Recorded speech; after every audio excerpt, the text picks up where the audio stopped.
want to welcome you all to the 2015 Workers' Memorial Day ceremony. The theme this year from the National AFL-CIO is Speak Out for Safe Jobs. Some of the most successful business models in the world are where labor and management partner on quality, safety, and health.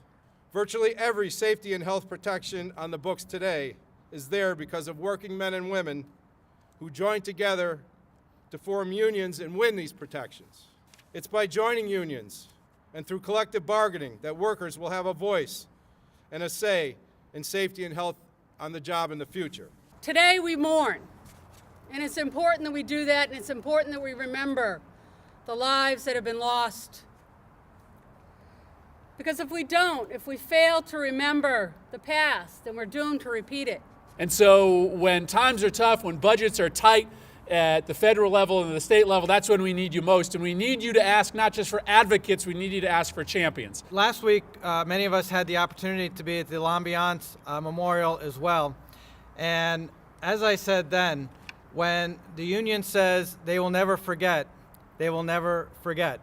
A municipal worker in my own town about a month ago, David Ritson, was patching potholes in Tolland. He was run over.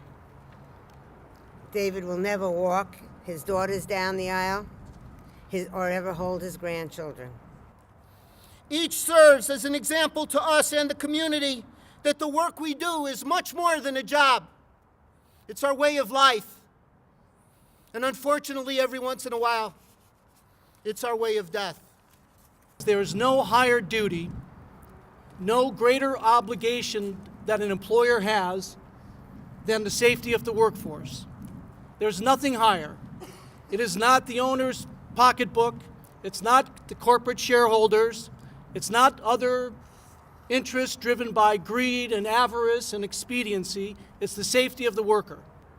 We'll never forget L'Ambiance. We'll never forget Middletown. We'll never forget the lottery.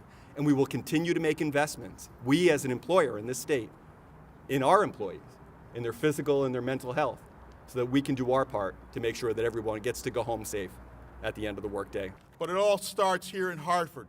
It starts with leadership, our Lieutenant Governor, the Governor of the state of Connecticut, everyone that has come out today to pay their praise and their tribute to our lives that have been lost and make sure that we're doing a better job in the future to uphold standards of living, but a safe workplace for tomorrow and in the future.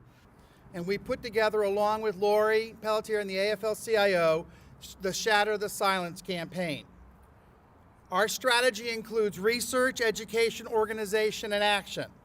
We pull together information and people who can help us understand what our legal rights are and how better to protect ourselves.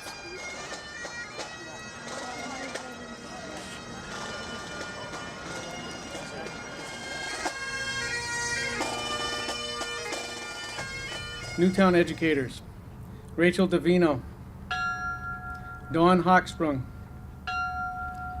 Anne-Marie Murphy,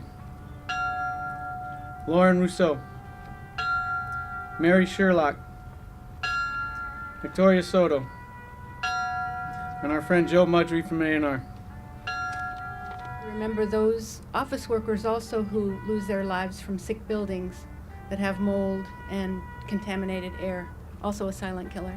Thank you. God rest all their souls, and it's my hope that we don't have any more names to add to the list.